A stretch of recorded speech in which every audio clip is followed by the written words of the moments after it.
Probably one of the most critical videos that you'll watch for this upcoming year. Particularly, I'm very passionate about this topic of how to connect with our students in the classroom and to help them progress academically. And I think what you're about to see is a conversation between an actual teacher and her actual students from this past 2014-2015 year. And I want you to listen closely, because in this interaction, we've purposely made this just kind of like candid camera. We're not doing a Hollywood production. We just brought the teacher and two students into the Quickie Tech office, and I'm going to be asking some questions, and you're going to watch the teacher interact with the students. And by this, I want you to pay very, very special attention to a few points. Number one, what are the factors that this particular teacher implemented in order to help her students progress academically? This is a huge question. Number two, what do the students say from their perspective? Okay, without further ado, I want to introduce you to Miss Song. Hello, my name is Carol Song, and I've been teaching in a middle school in Los Angeles for the past 10 years. I'm teaching 7th and 8th graders in physical and life science. And today you'll be seeing a conversation between me and the two of my students that I've had in the past school year, 2014-2015 school year, about some of the progress that they've made in my class. And just as a word to encourage other teachers who sometimes might have experienced challenges in connecting with students, I'd like to just share a couple of things that I've done, just very simple things that I feel everyone can do. One thing that I always make sure to do at the beginning of the school year is, or throughout, is make sure that my first interaction with the student is positive. So whether it's the first day that they're enrolled in my class, or maybe it's before they're enrolled in my class, I see them out in the hallway, or I see them after school, I make sure that my interaction with them is positive, and yeah, and I also make sure in the first 2 days of school that my phone call home to their parents is a positive interaction, so that I can gain parents as allies, so that I can gain their support throughout the school year. Because as many of you realize, the job in the classroom as a teacher is so difficult without having the support of the parents in the home. So first and second night, I make about 30 some phone calls, and it does take a lot of time, but there's a huge payoff throughout the whole school year. And parents are so much more likely and willing to support me in the classroom. Okay, so... Hey, can I ask you another question? Yes. You mentioned something to me, Ms. Song, about creating an atmosphere where you respect the actual students, and that kind of draws something back. Can you say something about that? Of course. Okay, so, in the first week of school is so critical in creating a climate in the classroom that is safe for the students, particularly with students who have a history of misbehavior or academic failure. It's really important for them to feel that their time in your class is a fresh new start, and that any mistakes that they've made in the past is over and it's gone. And so one thing that I always make sure to say at the beginning of on the first day of school is that I tell them that the first day in my class is like a reset button, pushing the reset button, where every mistake that they've made in the past, it doesn't matter. Of course, I'm going to hear things from other teachers. I'm going to see things on their records, but to me, it doesn't matter, and that I will only judge them according to what they show me in my classroom, in my presence. So when I say that, you can just see like the burden just off their shoulders, like, oh, like almost a sigh of relief, like, oh, okay, it's not going to count. Like all the bad things that I've done in the past is not going to count. My students, I think, get the feeling that, oh, this person respects me for who I am and not what I used to be. And she's going to give me a chance to show her my best. But at the same time, Miss Song, we teachers get totally exhausted. The K through 12 teachers who are watching this video at this very point in time are extremely exhausted. They can't be friends with everybody. Otherwise, they're going to have no life because they get home and they're completely drained. So how do you strike that balance between being their friend, being respectful, and yet when they need to do something at the time they need to do it, they actually listen to you? Okay, so I have no life. I'm just kidding. No. Okay, so yeah, it is a very important balance, and I tell them actually on the first day, or at least the first week, because I have a certain personality, and I use it to my advantage in connecting with students. But I also make it very clear that I'm not out to make friends, and I tell them, I have plenty of friends, and I don't need any more, especially friends who are 13 years old. So whether you like me or not, it doesn't really matter to me. Like, I'm not going to die because you don't like me. My standards are my standards, and they're high, and my course is rigorous. But my students also have the realization that even though I have certain standards, and I am very firm and strict with how I carry out things in my classroom, I will be there to support them and help them if they're willing to succeed, if they're willing to put in the work themselves. So let's say you have a student. They don't listen. Mm-hmm. You say, can you please stop talking in my classroom? Can you say what you say next? Oh, actually, I don't say that. What I do is something that I learned from a workshop is what is more effective is to prevent students from making mistakes that they actually don't want to make. And so I created an environment. So on the first day, actually every single day, as soon as my students walk into the classroom, I'm scanning the room for any positive thing that I could possibly praise them for. So it could be as something trivial as like, thank you for taking out your pencil.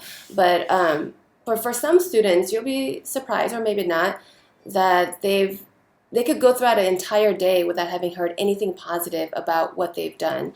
And so when I recognize them for even just little things that they're doing right, it's more likely to reinforce the desired behavior. So perhaps in other classrooms or in their past experience, they might have only been recognized or received attention when they were doing the wrong thing, like when they were talking or when they didn't have anything out.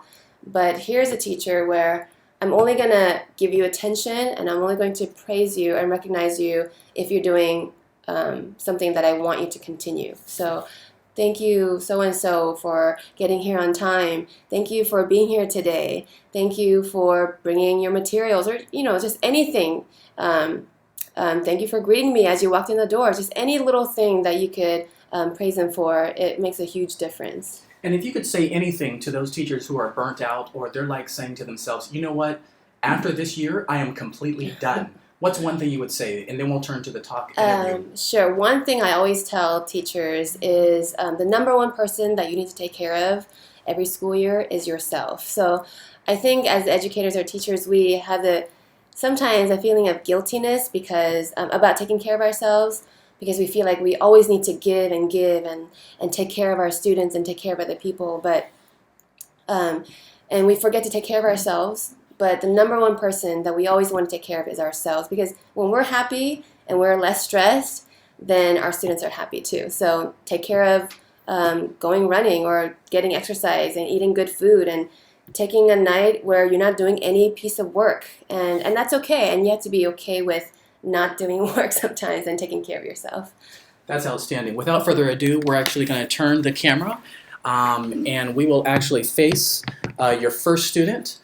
Carol, we're going to give it to you. Just so the audience knows, this is Manuel. He lives in Los Angeles. He's going into 9th grade. He just finished 8th grade, and his 8th grade teacher was Miss Song, who you saw talking just a moment ago. Carol? Okay, so the first question I want to ask you, Manuel, is what was your initial feeling when you were first enrolled into my class at the beginning of 8th grade? Well, my initial feeling was excitement. I was excited because I was in a class where Uh, I was being taught by someone who was awesome. But you didn't know me. You've never been in my class, so what made you think that? Well, from other, I heard from other students that had you say that you're awesome. Oh, interesting. Okay. So you've heard some other kids that some positive things about me. So you thought, okay, well, if other kids liked her, then maybe I might like it too. Yeah. Okay. Okay. So what were some of your general feelings about the new school year in general at the beginning of 8th grade? So like maybe some outlooks that you had, or any aspirations, or maybe some fears. Well, some outlooks that I had were to culminate and to walk on stage after the 8th grade year Mm-hmm. and receive my diploma. Mm-hmm. Mm-hmm. And some fears were to not have that happen. What made you think that might not happen? Well, from my past experiences, from my past years, I have been dropping academically, and I had a fear that it would affect that year. Okay, so you're academically so your performance academically had been kind of declining from 6th to 7th grade, and so even though you wanted to go back up in 8th grade, you weren't sure if that was going to actually happen. Yeah. Okay. So what would you say are some of the important things that you learned in 8th grade? So, in your case, your progress isn't so obvious on paper, right? So when we check your grades, when we check your records, it's like it doesn't seem like you learned anything and that he's a quote bad kid. But I know, and I have the full conviction that you learned some definite lessons in this past year. So what would you say are some values or lessons or things that you've learned this past year that someone may not be? It may not be obvious to somebody who just looks up your records. Well, I learned about commitment to something. What do you mean? How so? If you want to achieve something, you have to stay committed, or you won't succeed, or it won't happen. So you felt like the reason why you might not have culminated at the end of 8th grade is because you didn't commit? Yeah. Okay. Okay, so how did you learn that lesson? How did you learn about commitment? Well, I learned it through SRLA, which is Students Run LA. It's training for the LA Marathon. Like a running club? Yeah. Mm-hmm. And I learned that I learned to commit to it. Mm-hmm. That you won't be able to like finish a race or finish the season if you don't? Something like that? Yeah. Okay. Okay. So something about commitment. If you were to give some advice to your future teachers who may be struggling and connecting with students who may not be like progressing in an obvious way, what would you tell them? Like, hey, if you have a student like me in the future, these are some things that you could do to help a student like me. Well, just try to make an effort to be in their lives and understand them. What does that mean? Make an effort to be in your life. Like, get to know you, get to know what you like. Yeah. Oh, okay. Okay. So, any other advice that you would give to teachers? Or maybe other students who may be struggling, may want to achieve, but they're also fearful that they might not. What would you tell them? Well, to just play it smart. What does that mean?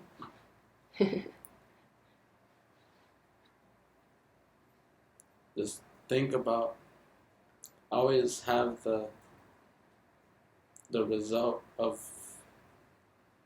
what's happening in mind, like the ending result of what you're doing. So think about what you want at the Yeah. end.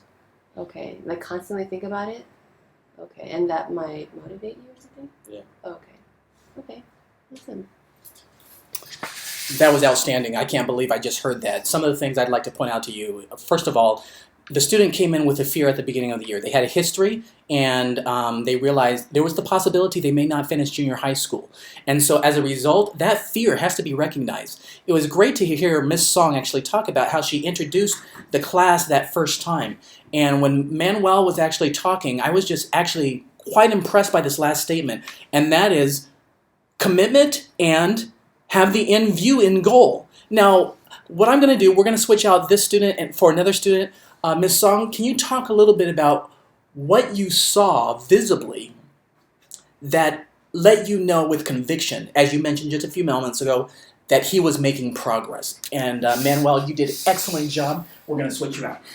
Okay, so some things that I noticed was even though he wasn't making progress on paper in terms of like his grades weren't necessarily going up, but I could tell, every time I'm giving a lesson that he's actually listening, even though sometimes he pretends he's not.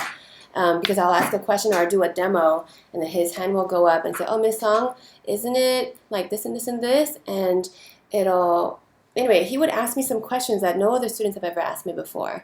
And so I know he's listening and I know he's learning. And I realized maybe there's something in the way in him producing the work that, that I would actually grade to put in my grade book. But I knew throughout the time, because of his participation and his change in attitude, that he was actually learning. And also I was one of the coaches on the SRLA team, and there were definite steps that he took in showing that he was more committed to the team. And Ms. Song, I keep hearing SRLA. Is this an extracurricular activity? Is this something you wanted to talk to teachers about? It sounded like he learned commitment, not within a math lesson or a science lesson, but in something else. Can you talk about what those letters mean? Sure. And exactly what it did for your students? Sure. So SRLA stands for Students Run Los Angeles, and it's an LA-wide organization that trains students of middle and high school age to train for the LA Marathon. So they start out with smaller races at the beginning of the school year, like a 5K, and then all the way to the LA Marathon, 26.2 miles in March. And so students who are involved in this program learn things, like Manuel said, of commitment, of sticking to something once you've decided to join. Learn things like perseverance, like when they hit the 22-mile mark in the marathon, a lot of them hit the wall and they just don't want to go on, but they realize they have to finish this race because they started it.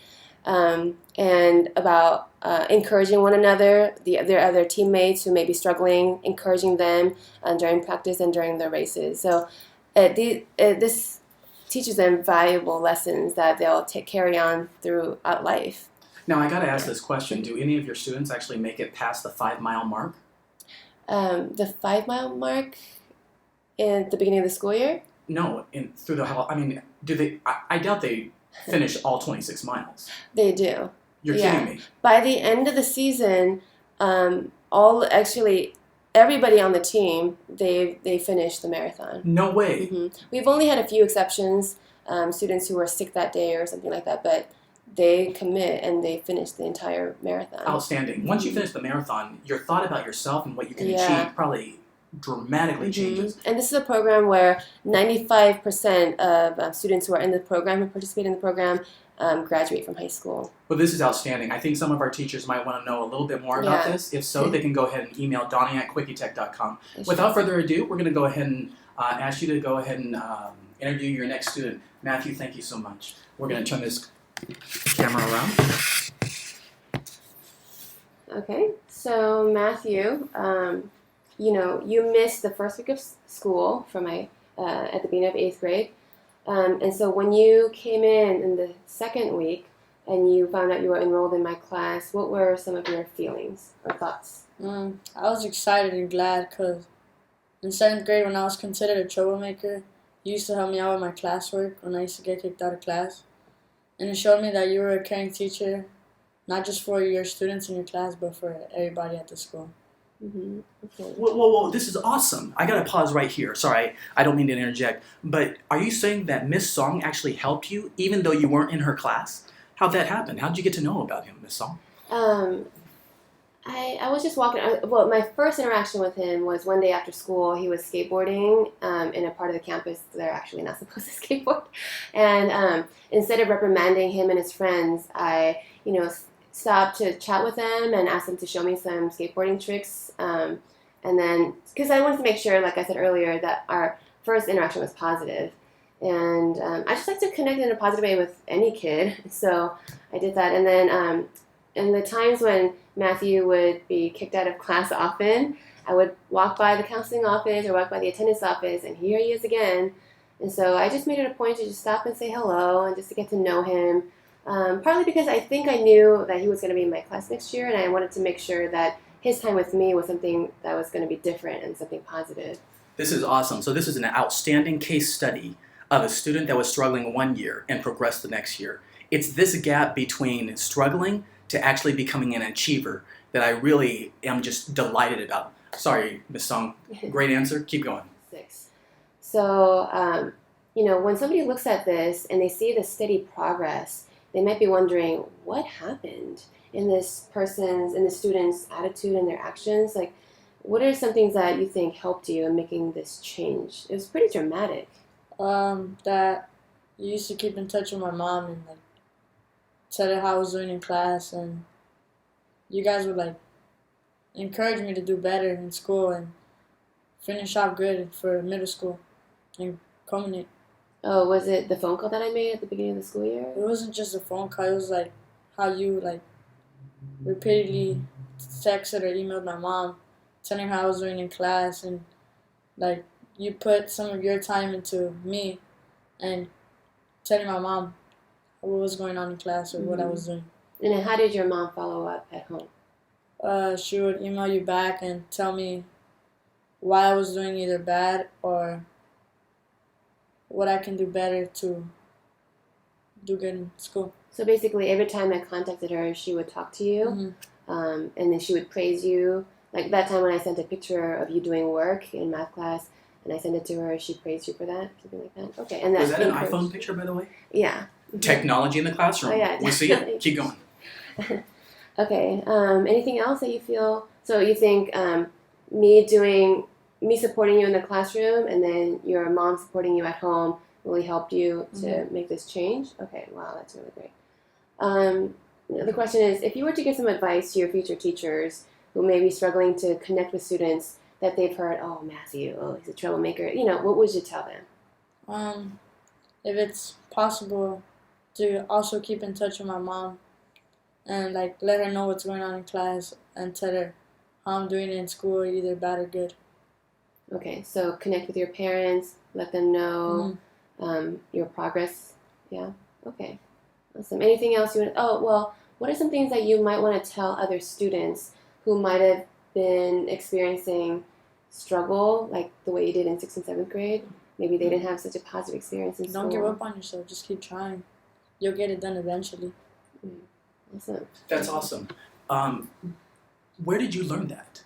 Not all kids even think that way.